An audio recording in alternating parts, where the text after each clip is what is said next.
Greetings, I'm V3D1, and welcome back to Leave It to VACCI. In this episode, a Y Labs infiltrator droid manages to win a match. So, what are we waiting for? Let's see how she accomplishes it.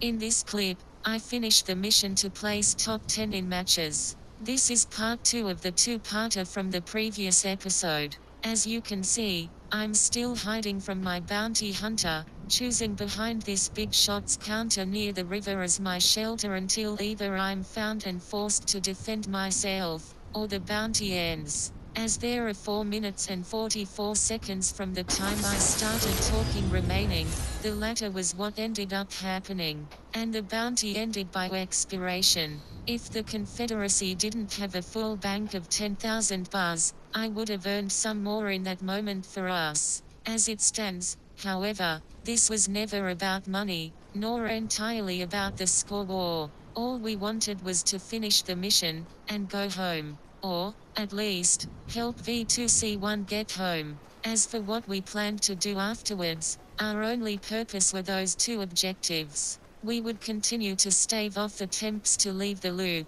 Now that the bounty on my head expired, I head up this hill towards Catty Corner. Using data from previous droids that had navigated these mountains before, I choose the grassy path up the hill, as to attempt climbing the rocky slopes instead would cause me to slip and potentially damage my systems. As that would be a violation of my survival protocol, I take pains to avoid doing so. I open this chest, and secure some medium bullets to make more progress on my current mission. Trust me, however, this match won't be the main event of this episode. In 3 minutes and 1 second, my successor will be deployed, and when she is, watch how she performs, and compare her to anyone else in the Confederacy that's ever been deployed to the field, and you'll see a massive difference by the end.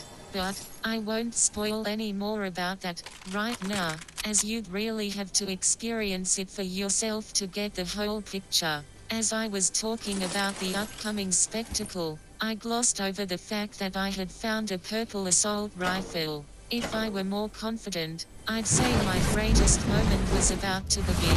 However, as much as I would like to say that I was the star of this show, I can't compare to my successor, V2I4. To be honest, by the end of this match, I probably don't compare to my predecessors. But, that's fine. As long as I get progress, I'm a good unit. And as I said before, I got a point this match, so you do the math. After having left the secret passage, I entered into this workshop, and started gathering supplies for the upcoming fights. When I noticed a local nearby, I decided to investigate.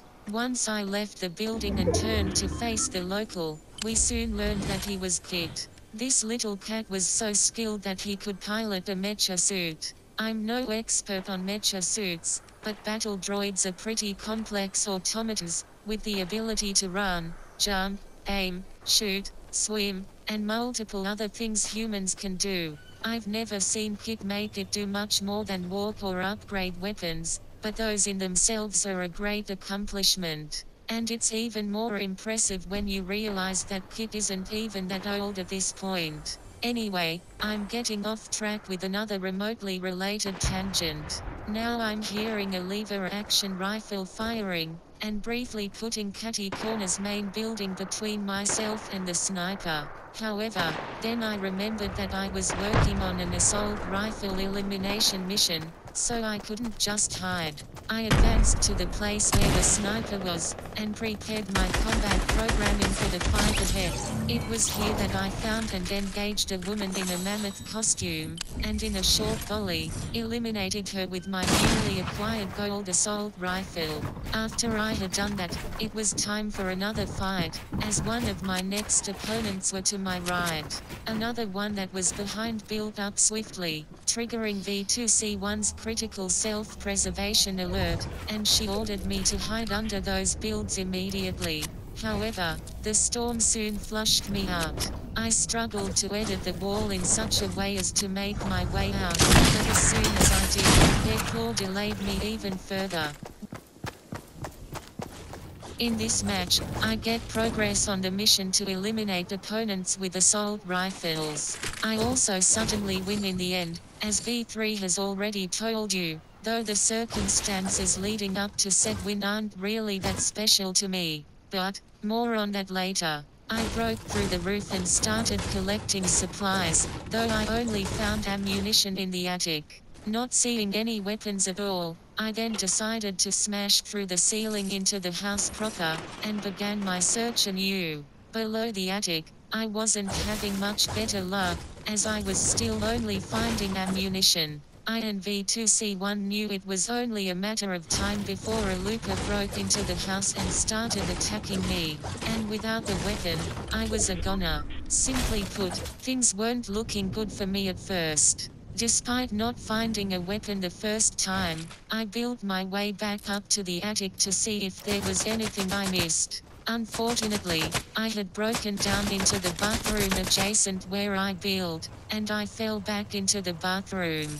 When an opponent started firing at me, I decided to abandon that house, and advanced to what I hoped would be a more productive building. I'm not sure of the exact circumstances to this day, but the looper lost interest in me, and allowed me to advance to this backyard in peace. This turned out to be a mistake, as my odds of victory rose by at least 20%. A grey pistol isn't particularly powerful, and was only semi-automatic compared to the assault rifle I had to get eliminations with, but where it came to starting weapons, it would have to do. And speaking of starting supplies, now my odds of victory rose by at least a further 5%. Want to know what my calculated odds were? 25%. A quarter of 100. At most. That may seem like a lot to you, but it really isn't.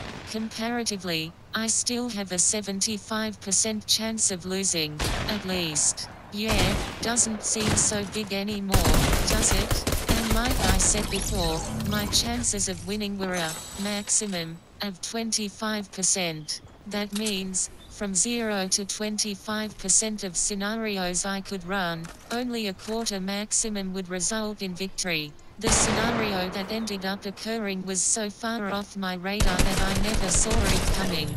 I'm being honest here, the scenario that V2C1 revealed happened via drone footage was, never, a scenario I ran. It was technically a 26th percentile, an outlier. The scenarios I ran involved me somehow getting the advantage with an assault rifle, shotgun, SMG, or lever action rifle.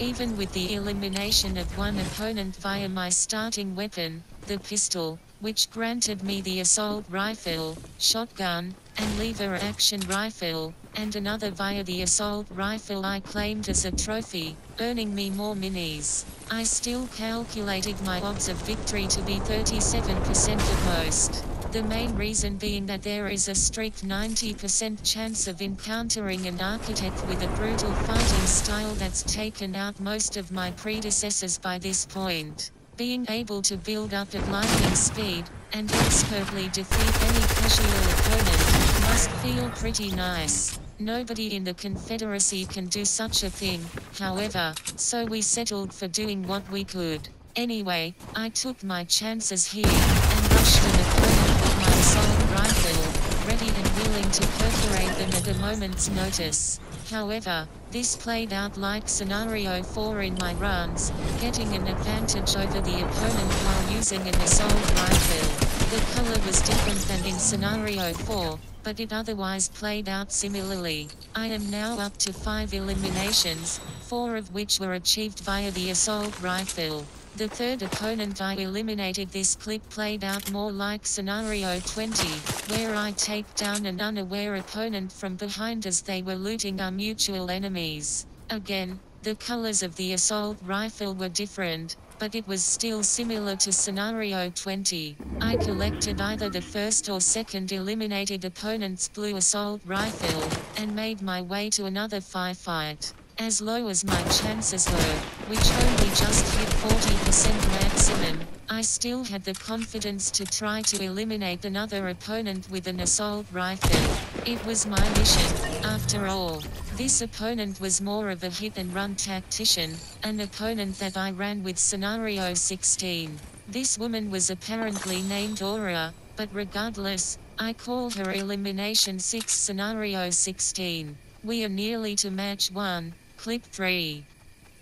Things started looking more promising from the previous clip onwards. I would say, probably, 50%, at most. Hey, that's at least better than 0, 20, 25, 37, and 40%, right? Multiple scenarios have played out for you to see, more specifically, scenarios 4, 16, and 20, at least. Each of these scenarios are divided into categories: advantage in full frontal assault, a deadly ambush inside a building, hit-and-run tacticians not taking it seriously enough, unaware opponents ambushed while looting, and finally, Scenario 25.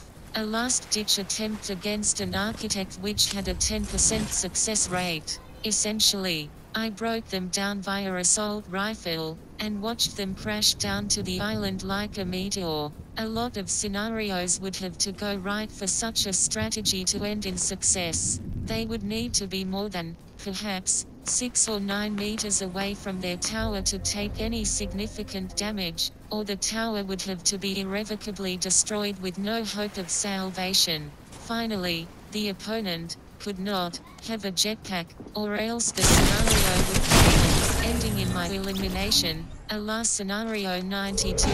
Scenario 4 has now played out 2 times in this clip. An advantage was gained via assault rifle. 7 opponents remained, including the one which, by a mistake that played out similarly to Scenario 25, gave me the win. I still didn't see it coming. Literally, I didn't see how I won this match until V2C1 checked a replay from the point of view of a particularly interested drone that had been noting how many eliminations I was getting.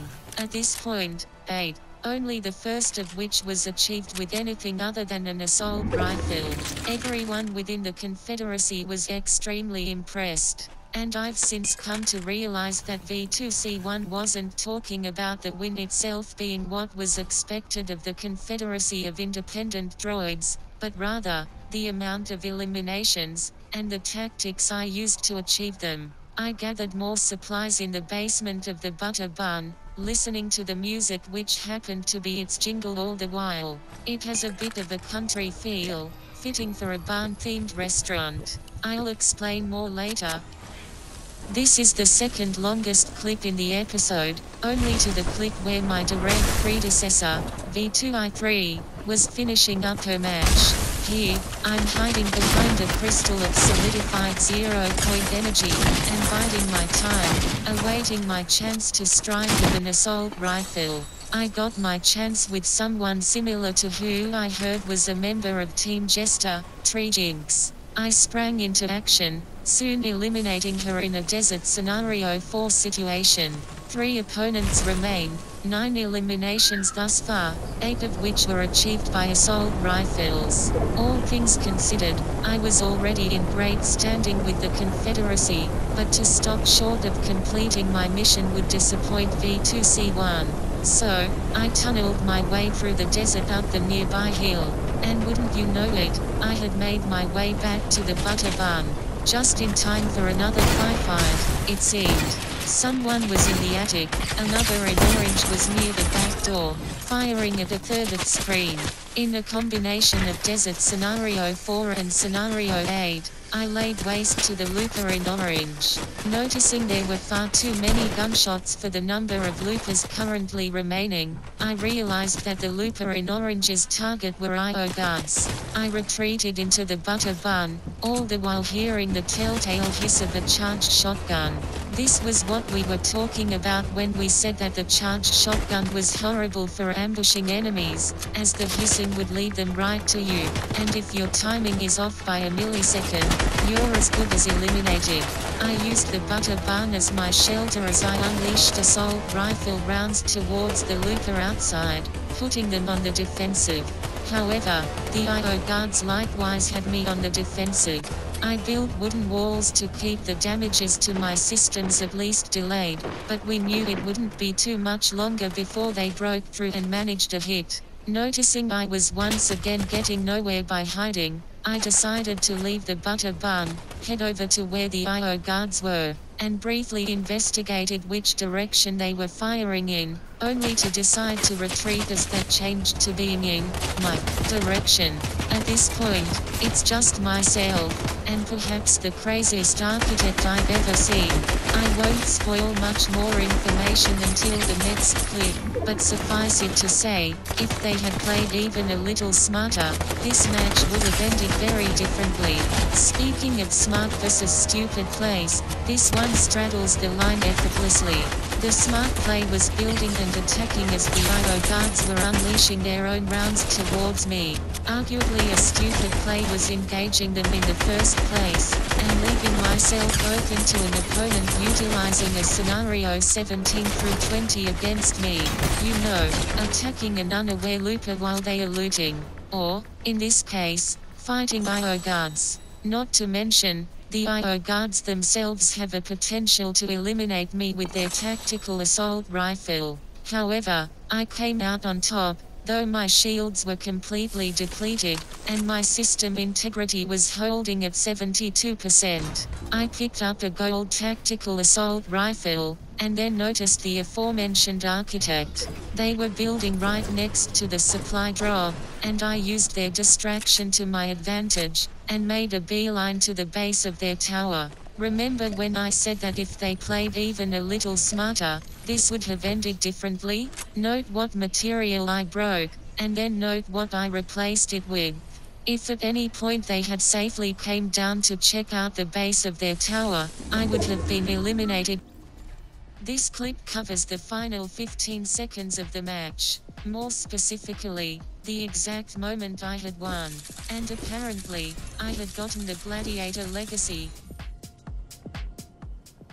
Despite V2I4's protests, saying that this victory wasn't really special enough to warrant special attention, I decided to look into it anyway, just to see what happened from the outside. The drone showed an overhead view of I4 heading toward the architect's tower, breaking into the base, and replacing it with wood. The oblivious architect, however, kept building skyward, seemingly ready to fight in the sky with everything they had, but I4 hid in the base, awaiting to ambush them instead. At this moment, the architect seemed to be running in place, an issue many of Jester's friends called lag. Maybe this was what got the architect eliminated in the first place. Maybe it wasn't that they didn't think to build, but rather that they couldn't. And that also brings up how many building materials they had on hand. But if that were the case, what happened here? Why, instead of editing their way back down, did they just jump recklessly, getting eliminated to the right of where I4 was looking?